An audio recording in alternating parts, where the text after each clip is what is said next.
apakah Pak Angga mau? Dia kan wakil menteri ya, wakil menteri kan setingkat menteri. Iya. Dia harus turun ke eselon 1A. Karena yang di PCO itu adalah setingkat 1A. Nah, apakah Pak Angga mau? Apakah Pak Juri mau? Nah, jadi kalau memang mau diluruskan komunikasi presiden, PCO-nya itu diperkuat, diberi akses. Dan juga sering, oke lah, barangkali mungkin dibina, baik oleh presiden ataupun oleh Menseknek. Tapi bicara soal tadi, aturannya harusnya lebih diatur lagi, didisiplinkan. Tapi kan perpres soal PCO-nya aja, soal kantor komunikasi kepresidenan sekarang lagi diuji materi. Nah, itu ya tadi udah makin ruwet lagi sekarang. Yang dilakukan minggu ini, kemarin lah ya, beberapa hari yang lalu, itu dia mempersoalkan dasar hukumnya PCO, Undang-Undang Perpres 82. Ya, tahun itu 2024. Ya. Karena dianggap overlapping, tumpang tindih dengan kantor staf presiden. Oke, di kantor staf presiden punya perpres sendiri. Dan di dalam kantor staf presiden itu ada 5 deputi. Satu deputi 4, itu adalah bidang komunikasi presiden. Komunikasi yang mengelola strategi komunikasi di istana. Nah, karena sudah berdiri PCO, dikeluarkanlah fungsi dari deputi 4. Dimasukkan sekarang ke PCO. Oke, PCO sudah berdiri sendiri menjalankan strategi komunikasi presiden. Tapi perpres di kantor staf presiden ini belum diubah. Akhirnya dinilai di uji materi ini tumpang tindih. Jadi mereka bilang bubarkan aja PCO gitu loh. Apa bedanya begitu dengan? Iya, apa bedanya dengan KSP? Karena KSP kan juga dengan belum direvisinya perpresnya masih bisa menjalankan fungsi itu, meskipun sebetulnya deputi 4-nya sudah ditarik dan berdiri sendiri menjadi PCO.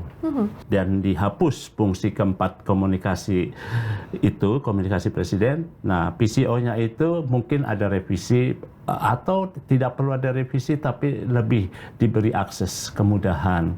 Misalnya dalam sidang kabinet diundang hadir bahasan atau stafnya. Begitu juga kalau ada menteri yang datang ke istana atau tamu yang datang,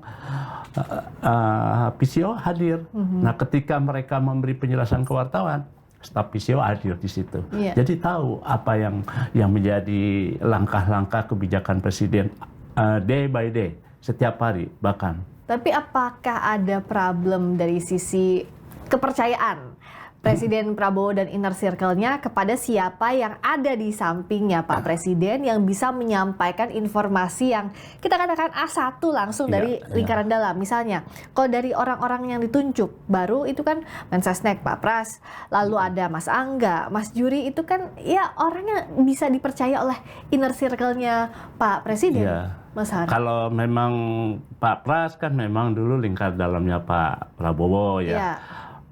Pak Angga juga lingkar dalamnya Pak Prabowo. Kalau Pak Juri kan bukan. Pak Juri itu dulu staf deputi di kantor staf presiden, yang sebelumnya adalah salah satu pimpinan KPU ya. Itu. Jadi boleh dibilang bukan lingkar dalamnya. Tapi ikut karena wakil menteri sekretaris negara karena dia di bawah sekarang Pak wakil menteri sekretaris negara 2, ya dia masuk dalam lingkar dalam itu. Nah, tinggal masalahnya ada kerelaan dari lingkar dalam presiden, terutama presiden lah harus membuka diri. Soal kerelaan dan kepercayaan itu Mas Pras ya, Mas Har. Ya kan, artinya ada kepercayaan yang harus diberikan begitu. Kalaupun Perpresnya sudah menunjuk PCO, ya dimaksimalkan fungsinya begitu. Kalau ada tambahan lagi juru bicara, pembagiannya seperti apa, mungkin harus dijelaskan juga ya Mas Har. Iya dong, harus. Jadi memang pertama diberi kepercayaan masuknya PCO di dalam lingkar presiden, ya meskipun mungkin ya kan ada hal-hal yang mungkin mereka sendiri sepakati, ya ada batasan-batasan tertentu yang memang nggak bisa dimasuki oleh PCO, tapi sebatas kepada kebijakan kehendak keinginan presiden day by day itu diketahui, gitu, sehingga 6 juru bicara di PCO itu berfungsi gitu loh.